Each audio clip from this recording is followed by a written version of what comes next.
नमस्कार, मी राधिका. आता 4-5 दिवसा अगोदर काय झालं, एक घटना माझ्यासोबत घडली, ते मी तुमच्यासोबत शेअर करते. त्या दिवशी माझं खूप डोकं दुखत होतं. खूप मला मायग्रेनचा त्रास आहे, तर खूप माझा त्रास होता त्या दिवशी. तर मी सकाळी 10 वाजताच हॉस्पिटलला गेली. डॉक्टर वगैरे यायचे होते, तर खूप वेळ लागला मला. त्यावेळेपर्यंत त्यांनी मला हॉस्पिटलमध्येच ठेवलं. ज्युनियर डॉक्टर्सनी औषधं वगैरे दिली, तरी माझं काही डोकं दुखणं काही कमी होत नव्हतं. तर त्या वेळेमध्ये मला कस्टमरचे फोनवर फोन येत होते की ताई, आम्ही लग्नासाठीच साडी घेतली होती आणि ब्लाऊज शिवून मिळालं, तर कसं होईल बा. मी त्यांना म्हटलं की तुम्ही काळजी करू नका, आजच्या दिवशी मी रेस्ट करते, गोळी वगैरे खाते, उद्या मला बरं वाटलं की मी उद्या काम आपलं चालू करून घेईन. आणि मग डॉक्टर वगैरे आले दुपारी. त्यांनी माझं सिटी स्कॅन वगैरे केलं आणि सब नॉर्मल आहे म्हणे. मग त्यांनी मला औषधी वगैरे दिली.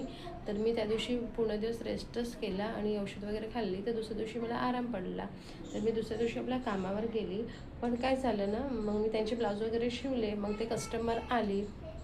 ब्लाऊज फुग्याचं बाहेरचं ब्लाऊज होतं, बॅकला पण डिझाईन होती आणि रेडी केलं मी. मग कस्टमर आले आणि मला काय म्हणते, ताई म्हणते छान झालं म्हणते ब्लाऊज वगैरे, म्हणते आवडलं म्हणते मला. म्हणते असं करा म्हणते, आता सध्याचे 100 रुपये ठेवा म्हणते, मी लग्नावरून आली की आम्ही बाकीचे पैसे देईल म्हणते.